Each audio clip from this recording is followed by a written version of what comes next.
இப்ப ரெண்டு பேரும் சண்டைக்கு நிக்கிறீங்க. ஏன் சேவல் ஏன் சேவல்னு.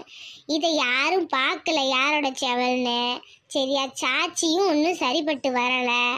அதனால இந்த அலமேலு என்ன சொல்றேன்னா, நாளைக்கு திருவிழா.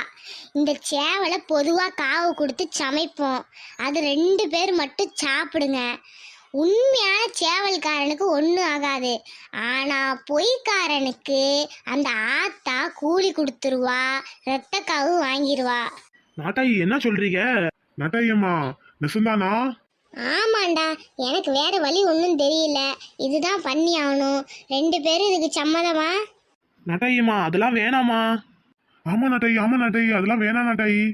ஏண்டா பதறீங்க? உண்மையா சொல்றவனுக்கு ஒன்றும் ஆகாது. பொய் சொல்லிட்டு இந்த இடத்துல நிக்கிறவனுக்கு தான் காவு வாங்குவா ஆத்தா. நீங்க எதுக்கு பதறீங்க?